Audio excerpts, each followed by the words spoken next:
संबंधित है। हाँ भैया जी, राधे राधे। आ रही सुनाई? इस संसार में अब अनेक तरह के प्राणी हैं, अधम, पापी, दुष्ट और संत महापुरुष। तो उन सब के लिए क्या व्यवस्था ईश्वर की होती होगी जब उसके प्राण छूटते हैं या उसका शरीर छूटता है?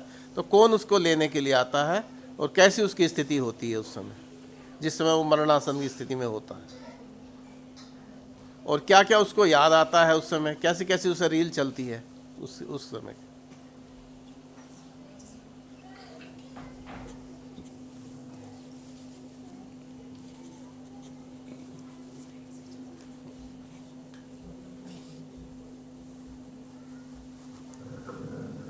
देखिए, एक्चुअल बात बताऊं तो जीव को लेने कोई आता ही नहीं। ये जो पुराणों में लिखा हुआ है ना, जो आपने प्रश्न पूछा है, पूरा आपने कहीं पुराण में पढ़ा हुआ है, या तो शिव महापुराण में पढ़ा होगा, या तो भागवत में पढ़ा होगा, या तो किसी न किसी पुराण में पढ़ा है ना जी। वही प्रश्न आपने मुझसे किया है। क्यों? क्योंकि वो लोगों को बताया गया है, इसी तरह ये बताया जाता है। लेकिन एक्चुअल में देखा जाए तो इस जीव को लेने या इस एनर्जी को लेने कोई नहीं आता। वो अपने कर्मों के अनुसार जिसको जहाँ जाना होता है वो उस लोक में चला जाता है। और लोक मतलब डिफरेंट लोग होते हैं। ऐसा नहीं होता कि जैसे हमने कहा कि भाई इनके लिए यमराज आते हैं, तो यमराज कौन है? यमराज का मतलब होता है समय। यम मतलब समझते हैं? यम नियम आपने सुना होगा। यम करना, नियम करना। ये यम क्या है? किसी चीज़ को बांधना, एक तरीके से समय के अनुसार चीज़ें, काल को बांध लेना। काल जिसे बोलते हैं, काल मतलब समय होता है, ठीक है? तो वही समय, अब उस काल के डिफरेंट रूप हैं। कोई कहता है जब दुष्टों का समय अंतिम आता है तब उनको यमदूत लेने आते हैं, और वो भी अलग अलग दृष्टिकोण से, मतलब उनको डरवा करके और राक्षस के रूप में आते हैं। यही लिखा है ना पुराणों वगैरह में। और जब महापुरुष की मृत्यु होती है तो उसको भगवान के पार्षद लेने आते हैं। और जो नॉर्मल लोगों की, मतलब जिसने कोई सिर्फ सात्विक बुद्धि का रहा, उसे यमराज लेने स्वयं आते हैं, ठीक है? लेकिन ऐसा कहीं कुछ नहीं, ना यमराज लेने आते हैं, ना भगवान की पार्षद लेने आते हैं। कोई उनका मैनिपुलेशन फॉर्म नहीं है। वो सिर्फ एकमात्र एनर्जेटिकल फॉर्म में भगवान के क्षेत्र लोकों में आकर के आते हैं। जब हमारा शरीर छूटता है ना, आप ऐसे समझिए, मैं समझाने की तरीका का आपको समझा रहा हूँ, क्योंकि ये बहुत गूढ़ चीज़ है। कैसे होता है? जब हमारा किसी वैसे व्यक्ति का, मतलब समझिए संत महापुरुष का प्राण छूटता है, तो वो स्वयं उत्सर्ग करता है प्राणों का, यहाँ ला करके धीरे धीरे यहाँ पे ला करके छोड़ देता है। या तो अगर नेत्रों से छोड़ना हो, नेत्रों से छोड़ देगा, किसी भी अवस्था से यहाँ से ला करके छोड़ देगा।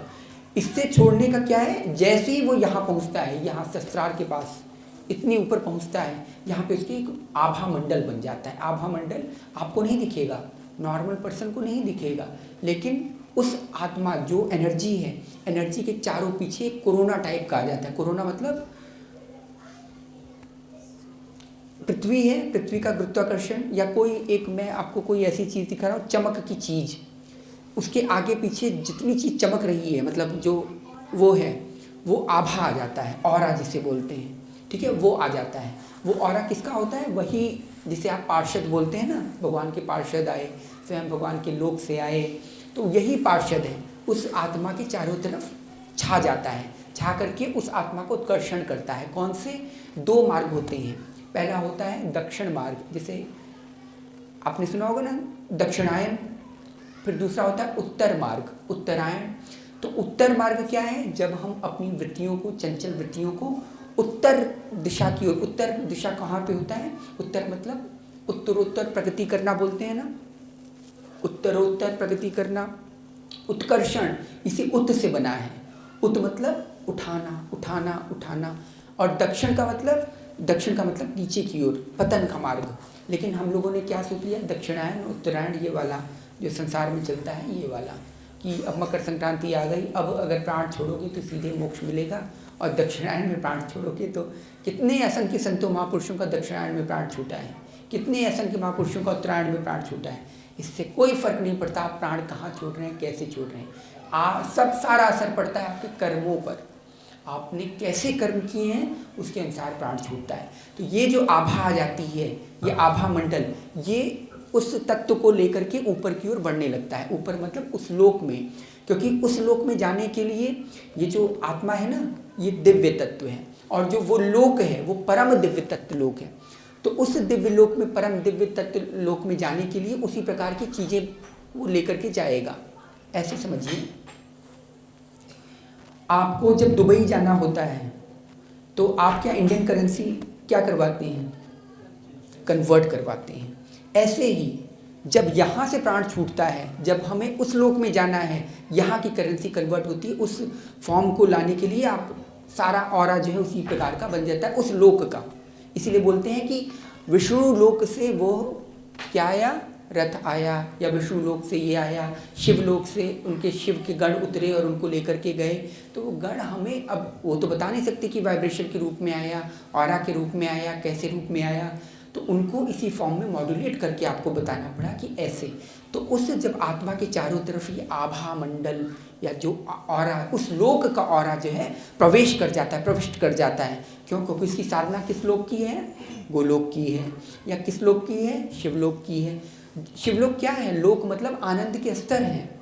ये आनंद के स्तर है, कोई ऐसा लोक नहीं है कि ये रूम से उस रूम में, या जो है डाइनिंग रूम से डाइनिंग हॉल में, ऐसा लोक नहीं है कि ये बरेली से ऊंचा घाट से वहाँ पे पहुँच गए, ऐसा नहीं है। ये ऑरा है, मतलब लोक मतलब आनंद के लोक हैं। ये आनंद का लोक आकर के उसको क्या कर लेता है? चारों तरफ छा जाता है। फिर ये आत्मा का उत्कर्षण करता है ऊपर की ओर, उसको धकेलता है, ले करके उस लोक में जाने के लिए प्रवेश करता है। ऐसे समझिए, फिर से समझ लीजिए। एस्ट्रोनॉट जब कहाँ जाते हैं? स्पेस में। तो क्या वो इस सूट में जा सकते हैं? नहीं जा सकते। उनको क्या किया जाता है? स्पेस सूट पहनाया जाता है। और अगर नहीं पहनेंगे तो क्या कोई जा सकता है? नहीं जा सकता। और क्या वो गाड़ी से जाता है? किससे जाता है? रॉकेट से जाता है। उसका रथ भी अलग होता है। यही कॉन्सेप्ट आप इसमें लगा लीजिए, यही समझ लीजिए कि क्या स्पेस सूट क्या है? वो जो गण आए हैं, जो पार्षद आए हैं, वो पार्षद आए हैं। और जो बोला जाता है ना कि भगवान का साक्षात वो आया, क्या आया? रथ या विमान आया। तो ये विमान क्या है? वही रॉकेट है, क्योंकि वहाँ का विमान अलग होगा, वहाँ का वो अलग होगा, क्योंकि हम कहाँ से जा रहे हैं? पृथ्वी से स्पेस में जा रहे हैं। आभा मंडल चेंज हो रहा है। सोचिए, माइक क्षेत्रों का आभा मंडल हल्का सा चेंज होता है तो हमें ये करना पड़ता है, अरे आप छोड़िए, ये छोड़िए। कौन है? कहाँ गए? गुजराती भाई साहब, ये लोग, ये दोनों आए हैं दंपति, वहाँ पे कैसे आए थे? वहाँ का वातावरण क्या था? यहाँ पे आते क्या आ गए? यहाँ पे पूरा ये वो ढक वक के पूरा ऐसे वैसे कंबल रजाई ओढ़ करके ऐसे आ गए, ठीक है। और यही से अगर इनको लद्दाख भेज दिया जाए तब इनकी हालत क्या होगी? और बड़ा ऑरा पहन के ये चले जाएंगे उधर। तो ऐसे ही आत्मा का उत्कर्षण होता है, इसे बोलते हैं उत्तरायण, ठीक है। और दक्षिणायन क्या होता है? अर्ची, ये इसे बोलते हैं, उत्तरायण को क्या बोलते हैं? अर्ची मार्ग। और एक होता है धूम्र मार्ग, इसे क्या बोला जाता है? ये दक्षिणायन हुआ। तो दक्षिणायन में जो प्राण त्याग करता है, मतलब जिस विकारों से संबंधित या जो है पाप आत्मा जो प्राण त्याग करते हैं, उनका ऑरा जो है जो होता है पहले समाप्त हो चुका होता है, बस उनका पतन का कारण होता है। जैसे फिर से एग्जाम्पल कुछ सोचना पड़ेगा आप लोगों के लिए, एग्जाम्पल बहुत सोचने पड़ते हैं कि ऐसे क्या समझा दूं कि आपकी बुद्धि में प्रविष्ट कर जाए वो चीज़। ये बात तो समझ में आ गई ना जो मैंने बताया, एक्यूरेट में कोई दिक्कत नहीं हुई। अब आप बता सकते हैं सबको ऐसे ऐसे करके। हाँ, अब इसको समझिए। चिड़िया होती है, चिड़िया, ठीक है। अब ये समझिए कि जीव चिड़िया के इस तरह है, ठीक है। उसके पंख हैं, उसके वैक्यूल्स हैं। चिड़िया क्यों उड़ती है? उसके हड्डियों में वैक्यूल्स होते हैं, पोर्स होते हैं, एयर पॉकेट्स बने होते हैं, जिससे उनकी हड्डियां बहुत हल्की होती हैं। तो वो जब विंग्स लहलाते हैं, फ्लैटर करते हैं, तो क्या करते हैं? वो ऊपर की ओर उत्सर्जित होते हैं। अब इसमें क्या होता है? दक्षिणायन में उसके विंग्स नोच डाले जाते हैं, क्योंकि उसने खुद ही विंग्स नोच डाले हैं अपने भाई, दुष्कर्म कर करके उसने अपने सारे विंग्स खत्म कर डाले, एक एक फेदर्स, फ्लॉक्स फेदर्स सब निकाल डाले हैं। अब जब निकाल डालें तो क्या होगा? तब आप उस चूजे को उड़ा दीजिए, मतलब उसके जो नंगा सा वो है बना हुआ, उसको उड़ाइए, पट्ट से गिरेगा नीचे, वो फिर उसका क्या होता है, दक्षिणायन मार्ग में चलता जाता है, नीचे की ओर, नीचे हीनतर योनियों में जाता रहता है। आ गया समझ में? ऐसे ही होता है। तो कोई नहीं लेने आता है, ये समझाने का एक तरीका है कि शिवगण लेने आए, ये गण लेने आए, पार्षद लेने आए, यमदूत लेने आए, ये एक तरीका है। ठीक है, समझ गए? तो यही यमराज हैं, यही देवताओं का वो है। ये देखिए, हमारी बुद्धि को समझाने के लिए पुराणों ने ऐसी ऐसी कहानियों को डाला हुआ है ताकि हमें समझाया जा सके। अगली बात समझ में है? और इससे संबंधित किसी का कोई प्रश्न?